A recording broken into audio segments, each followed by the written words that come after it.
எதுக்காக இந்த இதுன்னு கேட்டேன். நீ பூனை நினைச்சிட்டு இருக்காங்க, ஆக்சுவலா நீ புலின்னு வெளியில காமிக்கணும், அப்படிதான் இந்த சட்டை அப்படின்னாங்க. தேங்க்யூ. வெளியிலயாவது புலின்னு காமிக்கணும்ல. மயில்சாமி வந்து நகைச்சுவை நடிகராக மட்டும் இல்லை, அவர் மாதிரி ஒரு நல்ல மனிதரவே பார்க்க முடியாதுங்கிற அளவுக்கு ஒரு சிறந்த பண்புகள் கொண்டது. அவர் ஒரு குழந்தை மாதிரி. ஆனால் இந்த குழந்தைக்கு 100 வயசு அனுபவம் உள்ளவனுக்கு என்ன விவரங்கள் தெரியுமோ அத்தனை விவரங்கள் தெரியக்கூடிய ஆற்றல். பல இடங்களில் சொல்லியிருக்கேன். செந்தில் வந்து நகைச்சுவை நடிகராக மட்டும் நினைக்காதீங்க, அவருக்கு இருக்கிற அறிவாற்றல் வந்து உங்களுக்கு முத்தாய்ப்பாக உங்களுக்கு தான் தெரியும். எல்லோரும் ஆவலாக காத்து கொண்டிருக்கக்கூடிய அவருடைய எழுத்துக்கு ரசிகராகக்கூடிய என்னுடைய ஆசைக்காகவும் இங்கே வந்து ஆசைகள் வழங்க வந்திருக்கும் அண்ணன் திரு இயக்குனர் வசனகர்த்தா லியாகத் அவர்களை அன்போடு வாழ்த்து பேச வருமாறு அன்போடு அழைக்கின்றேன். தீக்ஷா குளோபல் ஈவெண்ட்ஸ் மற்றும் 3D பிக்சர்ஸ் நிறுவனம் தங்களை அன்போடு வரவேற்கின்றது.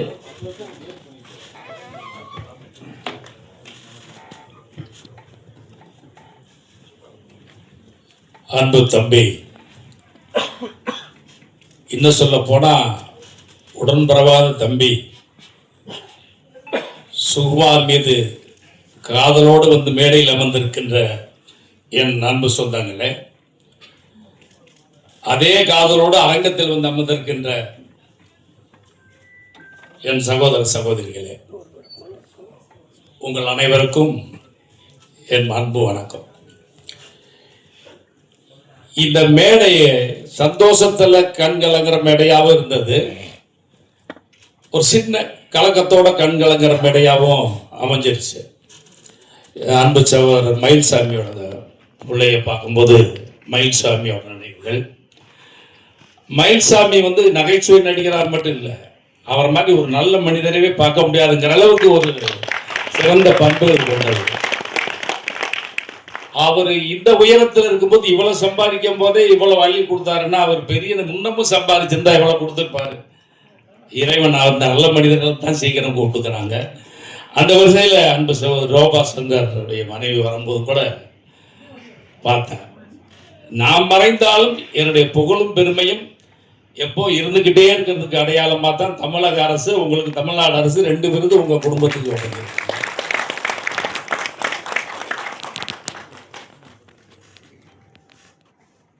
முதல்ல தயாரிப்பாளர் சத்யராஜ் வந்து பேசினாரு. அவர் இவ்வளவு பேசுவாருன்னு எனக்கு தெரியல. ஏன்னா இங்க பேசினது 2 நிமிஷம் இருக்குமாமா, அவ்வளவுதான் பேசினாரு. என்னை சந்திக்க வரும்போது அவரும் இன்னொரு தயாரிப்பாளர் ஒரு கார்த்திகேயனும் தம்பி காதல் சுகுமார் வந்தாங்க. எதுவுமே பேசல. இன்னைக்கு அவர் பேசிட்டு போனதும் அவர் கார்த்திகேயன் வந்தாரு, நான் பேச வேண்டியதெல்லாம் அவர் பேசிட்டாரு, அதனால நான் முடிச்சுக்கிறேன். அவரே ஒன்றும் பேசல. இப்ப நான் பேச வேண்டியதெல்லாம் அவர் பேசிட்டு இருந்தாரு. நான் அவரை வந்து ஒரு இயக்கத்துல நான் நேசிக்கக்கூடிய விஜயகாந்த் அவர்களின் இயக்கத்தில் அவர் இருக்கார், ஒரு தயாரிப்பாளர். அவர்கிட்ட நான் சொன்னேன், நீங்க எம்எல்ஏ சீட் கேட்டிருக்கீங்களான்னு கேட்டேன். ஒருவேளை இங்க பேசாம சட்டமன்றத்தில் பேசலாம்னு நினைச்சிட்டாருன்னு நினைக்கிறேன் நான். அதனாலதான் இங்க குறைவா பேசியிருக்காரு. செந்தில் அவர் அன்னைங்கிறதுக்கு எவ்வளவு தூரத்துக்கு சொல்லலாம். அவர் ஒரு குழந்தை மாதிரி. ஆனா இந்த குழந்தைக்கு 100 வயசு அனுபவம் உள்ளவனுக்கு என்ன விவரங்கள் தெரியுமோ அத்தனை விவரங்கள் தெரியக்கூடிய ஆற்றல் பெற்றவர். நான் பல இடங்களில் சொல்லியிருக்கேன், செந்தில் வந்து நகைச்சுவை நடிகராக மட்டும் நினைக்காதீங்க, அவருக்கு இருக்கிற அறிவாற்றல் வந்து உங்களுக்கு கூட பழகினவங்களுக்கு தான் தெரியும். நானும் அவர் ஒரே காரில் வேற வெளியூருக்கெல்லாம் மீட்டிங்கெல்லாம் போவோம். நம்ம கண்ணில் படாதெல்லாம் அவர் கண்ணுக்கு படும். அது என்ன பாரு, அப்ப பார்த்தது நம்ம கண்ணுக்கு தோணலையே பாரு. அதாவது தேடல் ஆச்சரியமா இருக்கும். இவர் இப்படி இதை கவனிச்சு கேட்கிறாரு அப்படிங்கிற அளவுக்கு ஆச்சரியமா இருக்கும். இன்னைக்கு அவரு ரூம்ல எல்லாம் நிறைய பேசிக்கிட்டு இருந்தாரு, இங்க வந்து தொண்டை சரியில்லை அப்படின்ட்டாரு.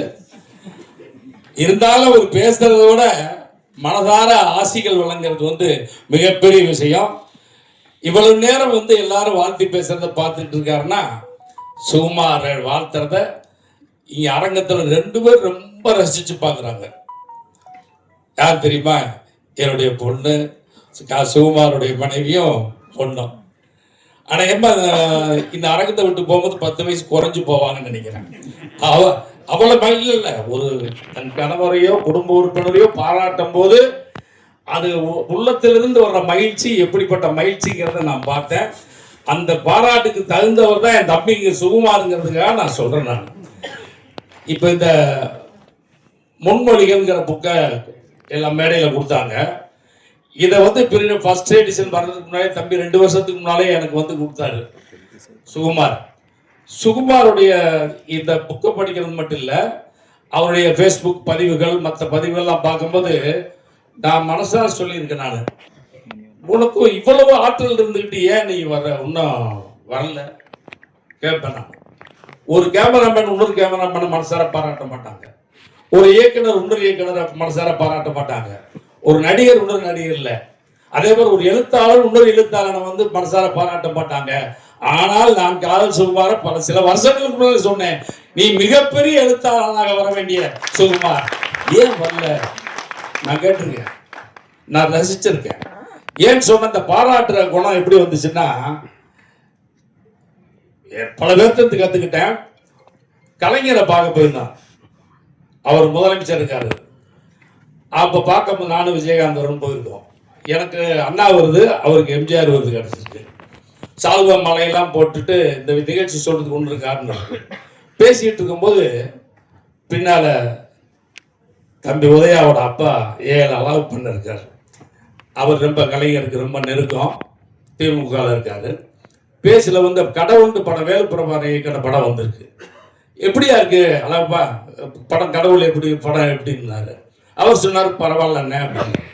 இப்போ நான் சொன்னேன், ஐயா அந்த அந்த படம் ஆரம்பிக்கிறதுக்கு முன்னால என்கிட்ட வந்தார் வேலுப்பிரபாகரன், என்ன எழுதுன்னு கேட்டார், நான் சரின்னேன், ஆனால் ஆரம்பிக்கும் போது என்கிட்ட வரல அப்படின்னு சொன்னேன். அப்போ அவர் கலைஞர் ஒரு வார்த்தை சொன்னார், நீ எழுதி இந்த படம் நல்லா வந்திருக்குங்கய்யா, உன் எழுத்துல ஒரு லாவகம் இருக்கியா அப்படின்னாரு. 3 நாளா நான் தூங்கல. அவர் என்ன வார்த்தை யூஸ் பண்ணார், உன் எழுத்துல ஒரு லாவகம் இருந்திருக்கு அப்படின்னு சொல்லி. எதுக்குன்னா அந்த நினைவுகள்லாம் எனக்கு வந்ததுனால சொல்றேன். அவர் பாராட்டும் போது பின்ன ஆஸ்கார் அவார்டு கிடைச்ச மாதிரி இருக்குது. அதே மாதிரி காதல் சுகுமார் வந்து அவ்வளவு உயரத்துக்கு போக வேண்டிய தம்பி ஏன் போகலன்னு இசைக்கு காரணம் கேட்டார். இதை சொன்னார், ஏன் வரலாட்டு. இந்த அரசியல் சினிமாவும் ஒரே ஜாதி, திறமையானவெல்லாம் கீழே இருப்பான், திறமை இல்லாதவெல்லாம் மேலே இருப்பான். நான் வந்து அரசியல் தப்பா பேச நினைக்காதீங்க, அறிவே இல்லாத ஒரு அமைச்சர்கிட்ட அறிவார்ந்த ஒரு தொண்டன் கை கட்டி நின்றுகிட்டு இருக்க கொடுமையெல்லாம் நான் நேரம் பார்த்திருக்கேன். நான் அவ்வளவு விவரமா இருக்கும், அவ்வளவு விவரமே இல்லாத ஒரு அமைச்சரா இருப்பான், சட்டம் எம்எல்ஏவா இருப்பான், எம்பியா இருப்பான். ஆனா ஒரு கொடி பிடிக்கிற தொண்டன், போஸ்ட் ஓட்டு தொண்டன் மிகப்பெரிய அறிவாளியாக இருக்கான். நான் வந்து தலைமை கலை பேச்சாளர் சில பேர் எனக்கு ரொம்ப ரசிப்பேன். நான் வெளியூர்லாம் மீட்டிங் போகும்போதெல்லாம் அவங்க சாதாரண ரூம்ல தங்கியிருக்கவெல்லாம் என் ரூமுக்கு கூப்பிடுவேன், இங்கே வாங்க சாப்பிடுங்கன்னு சொல்லி இங்கே படுத்துட்டு போங்க அப்படிலாம் சொல்லுவேன். ஏன்னு சொன்னா அவன் சாதாரண பேச்சாளர், அந்த பேச்சை ரசிச்சு நான் கூப்பிடுவேன். இப்போ கூட நான் வந்து போன்ல பேசுவேன், இவ்வளவு ஆற்றல் இருக்கு, எதுக்கு முன்னே இங்க இந்த கட்சியிலே இருக்க பேச எங்கேயா போயிட வேண்டியது இல்லைண்ணே, போக முடியலண்ணே அப்படின்னாரு. அப்படிப்பட்ட அறிவாற்றல் இதெல்லாம் நிறைய சினிமாவிலே இருக்காங்க. இந்த கண்ணதாசன் ஒரு படத்துல எழுதியிருக்காரு இல்லையா, உனக்கும் கீழே உள்ளவர் கொடிங்க மாதிரி. இந்த சினிமாவில் அப்படித்தான், பிரமாதமா ஜெயிப்பான், பெரிய வெற்றி வருவான், சிறந்த இயக்குனர் வருவான் நினைச்சுக்கிட்டு இருப்பான். அவன் படம் சுமாரா போயிடும். இது என்ன பெரிய வர்றதுக்கு வாய்ப்பே இல்லை ஒருத்தன் நினைப்பான், அவன் பெரிய இயக்குனர் வந்துகிட்டு இருப்பான். இதுதான் உண்மை. அதே மாதிரி அரசியல் அப்படித்தான், நேற்று வந்தவன் சிஎம் ஆயிடுவான், நேற்று வந்தவன் இன்னொருத்த வந்துடுவான், பதவிக்கு வந்துடுவான். அனுபவம் உள்ளவன் அறிவாற்றல் உடைச்சவன்லாம் கீழே இருப்பான். தம்பி சுகுமார புத்திரவில் என்னன்னா, அவர் எல்லாமே சொன்னாங்க, அவர் முயற்சியை விடலை. உண்மையில் இப்படி இந்த விழாவுக்கு அவரை நேசிக்கிற யாரையுமே விடலை அவர். அதனாலதான் இந்த நிகழ்ச்சி எல்லாமே வந்திருக்கும். இது சுகுமார் எத்தனை பேர் காதலிக்கிறாங்க, இல்ல சுகுமார் எத்தனை பேர் காதலிக்கிறாரு அப்படின்லாம் என் பொண்ணுக்கு தெரியாது. காதல் சொல்றது நான் அன்புங்கிற அர்த்தத்துல சொல்றேன். அப்படி ஒரு அன்பை சம்பாதிச்சு வச்சிருக்க சுகுமாருக்கு ஒன்னே ஒன்று சொல்றேன். அதுக்கு உதாரணம் சொன்னதுதான், நான் மேடைக்கு போகும்போது ஒரு தடவை ஒரு ஊருக்கு போவேன், மாவட்ட செயலாளர் ஒருத்தர் அறிமுகப்படுத்துவாங்க. அவரை சுத்தி பெரிய கூட்டம் இருக்கும், என் சால்வா போடுவாரலாம். ஒரு 5-6 மாசம் கழிச்சு போனா வேற ஒரு மாவட்ட செயலர் மாத்திருப்பாங்க. அந்த மாவட்டத்தில் ஓரத்தில் உட்கார்ந்து இருப்பாரு முதல் போனவர், இவர் வந்து மெயினா இருப்பாரு. இது வந்து நம்ம காலங்காலமா பார்த்துக்கிட்டு இருக்கோம். சுகுமார் அவர்கள் சொல்றேன், நீங்க 2020 இயக்குனராகி நீங்க ஒண்ணுமே இல்லாம போறதை விட 26ல இயக்குனராகி நீங்க வெற்றி பெறணும். எப்ப இயக்குனர் ஆகிறது முக்கியம் இல்லை, ஆனவிட்டால நம்ம எப்படிப்பட்ட படம் கொடுக்கிறோம், எப்படி வெற்றி பெறோம், மக்களுக்கு என்ன விஷயங்கள் சொல்றோங்கிறதான். அந்த வகையில காதல் சுகுமார் இன்னொன்று பெரிய விஷயம் என்னன்னா, நான் இருக்கிற தெருவிலே பல வருடங்கள் ஒரு குடியிருந்தவர். தெருவில் மட்டும் இல்லை, அப்பவே என் இதயத்திலையும் குடியிருந்தவர். ஒவ்வொரு இதயத்திலையும் குடியிருந்தவர். நான் வந்து இங்க வந்து எழுத்து இயக்கம் அப்படிங்கும்போது இந்த தெய்வ படம் வந்து அவர் பேரை மறைச்சிருச்சு. நான் தயாரிப்பு பார்த்தா அவங்க பேரெல்லாம் இருக்கு. என்ன தம்பி பார்த்தா இந்த பூஜைக்காக பண்ணோம்னா தெய்வம் இப்ப உங்களை அரணா இருந்து பாதுகாக்குது அப்படின்னு உண்மையிலே. அதாவது நாம முயற்சி தான் நம்ம முடிவு அமையுது. நம்ம நினைக்கிறதெல்லாம் வந்து இல்லை, அவன் எழுதி வச்சுட்டான். சுரேஷ் கிருஷ்ணா பாஜா படத்தை இயக்குனவர் கஜேந்திரா விஜயகாந்த் படம் ஷூட்டிங் நேரத்தில் எனக்கு ஒரு விஷயம் சொன்னார். நான் ரொம்ப இன்வால்வ் ஆகிட்டேன். அதுலேருந்து என் வாழ்க்கை பாதை அப்படியே கொண்டு வந்துட்டேன். அவர் சொன்னார், ஒரு படம் விருதுநகரில் பார்க்குறோம், அதே படம் ஓடுது. மதுரையில் பார்க்குறோம், அதே படம் ஓடுது. திருக்கல்ல பார்க்குறோம், அதே படம் ஓடுது. டைட்டில், ஹீரோ இன்ட்ரடக்ஷன், ஒரு மேட்ஸு, இன்ட்ரோலு, ஒரு பில்டப்பு, கிளைமேக்ஸு. இதே மாதிரி ஆண்டவன் ஒவ்வொரு மனிதனுக்கும் ஒரு ஸ்கிரீன் பிளே புக் எழுதி போட்டான். அந்த ஸ்கிரீன் பிளே பண்ணி தான் நடந்துகிட்டு இருக்கு இன்னைக்கு. 2026 வருஷம் ஜனவரி மாதம் 31ஆம் தேதி இந்த அரங்கத்தில் நாம் எல்லாம் சந்திக்கிறத எழுதி வச்சுட்டான். அதான் நடந்துகிட்டு இருக்கு. யாராவது உதவி பண்ணா தெய்வம் மாதிரி வந்து உதவிட்டீங்கன்னு சொல்றோம். தெய்வம் அவன் மூலமா உதவி பண்ணியிருக்கு. யாராவது நம்ம கெடுதல் பண்ணிட்டு துரோகி பண்ணிட்டான்னா அவன் மூலமா நம்ம கெடுதல் பண்ணியிருக்கு. இறைவன் தான். ஒருத்தன் போய் சாமிகிட்ட கும்பிட்டு கேட்டானா, நீ எழுதி வச்ச விட்டு தான் எல்லாமே நடக்குதுன்னா நான் எதுக்கு தினம் வந்தவனை கும்பிடணும்னா, நீ தினம் வந்து என்ன கும்பிடணுங்கிறத எழுதி வச்சிருக்கா. அது மாதிரி உங்களுக்கான நேரம் துவங்கி விட்டு நினைச்சுக்கீங்க. இதுக்கு முன்னால பாதைகள் எல்லாம் ஒரு வார்த்தை சொன்னாரு என் பொண்ணை மேடைக்கு கூடும்போது, எனக்கு உறுதுணையா பக்கபலமா இருந்தது. உண்மை இல்லை. எந்த மனிதனுக்கு, எந்த ஆண் மகனுக்கு மனைவியோட தைரியமும் உற்சாகமும் துணையும் அன்பும் ஆதரவும் இருக்கிறதோ அவன் வெற்றி பெறாமல் இருக்கவே மாட்டான். அந்த வெற்றி தம்பி சுகுமார் அவர்களை தேடி வரும். அதை நீங்க தக்க வச்சுக்கணும். ஏன்னா உங்கள் எழுத்துக்கு இப்ப நானே நிறைய விருது வாங்கியிருக்கேன், அதெல்லாம் வேற. அப்படிப்பட்ட நானே தம்பிக்கிறதுக்காக நான் வாழ்த்தல பாராட்டல, இந்த மேடையில பாராட்டல, சில வருடங்களாக சொல்லிக்கிட்டு இருப்பேன். என்ன இந்த புக்கை நீங்க வாங்கி பாருங்க, எவ்வளவு விஷயங்கள் சொல்லியிருப்பார் தெரியுமா. இப்படிப்பட்ட ஒரு திறமையானவர் ஏன் வல்லன்னு கேட்டுருந்தோம்ல. இப்ப வந்துட்டேன்னு சொல்றதுனாலதான் இந்த விழா. அவர் வரணும், இந்த படம் சிறப்பான வெற்றி படம் அமையணும், அவர் சட்டமன்ற உறுப்பினராகணும். ஒரு தயாரிப்பாளர், இன்னொரு தயாரிப்பாளர் வந்து அவர் ரொம்ப பணியோட சங்கடமா இருக்காரு. உண்மையிலே அவர் பழகிற பழக்கமும் எளிமையும் வந்து நானே ஒரு படம் தயாரிக்க வந்ததோடு இவ்வளவு எளிமையா இருக்காரான்னு அந்த எளிய குணத்துக்காகவே இந்த படம் வெற்றி வரணும். பாட்டு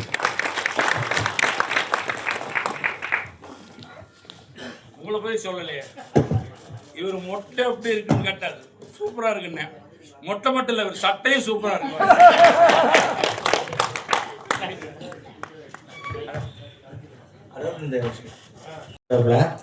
எதுக்காக இந்த இதுன்னு கேட்டேன். நீ பூனை நினைச்சிட்டு இருக்காங்க, ஆக்சுவலா நீ புலின்னு வெளியில காமிக்கணும், அப்படிதான் இந்த சட்டை அப்படின்னாங்க. தேங்க்யூ. வெளியிலயாவது புலின்னு காமிக்கணும்ல. ஏன்னா ஆர்த்தி வந்து இவ்வளவு பெரிய பொண்ணா இருக்கும்போது எங்களை பார்க்க வந்தாங்க. ஆர்த்தியோட அம்மாவும் என் பொண்ணு நடிக்க வாய்ப்பு கொடுங்க அப்படின்னு சொல்லி, உழைத்து வாழ வேண்டும் விஜயகாந்த் படத்துல தான் வந்தப்போ வாய்ப்பு கொடுத்தது. அந்த வகையில் ஆர்த்தியை பார்க்கும்போதெல்லாம் சின்ன குளத்திலிருந்து எனக்கு அறிமுகமாகி நான் பார்த்து இன்னைக்கு மிகப்பெரிய உயரத்தை தொட்டு ரெண்டு பேரும் இணை பெரியாமல் இருக்காம அன்புக்கும் பாசத்துக்கும் உதாரணம் சொல்லும்போது நான் நினைச்சுக்குவேன், இந்த ஆர்த்தியும் கணேசும் எவ்வளவு வந்து அன்போ ஒற்றுமையா இருக்காங்கன்னு. பார்த்தீங்களா, அந்த சட்டையை பற்றி சொல்லுங்கிறதுக்காகவே இந்த பில்டப் கொடுத்து அவரை இன்னைக்கு கூப்பிட்டு பேச வச்சிருக்காரு. அன்போடும் ஆரவாரத்தோடும் இந்த அரங்கத்தை எதிர வைத்து அமர்ந்த என்னுடைய அன்புக்குரிய அண்ணன் தியாகத்தன் அவர்களுக்கு மனதார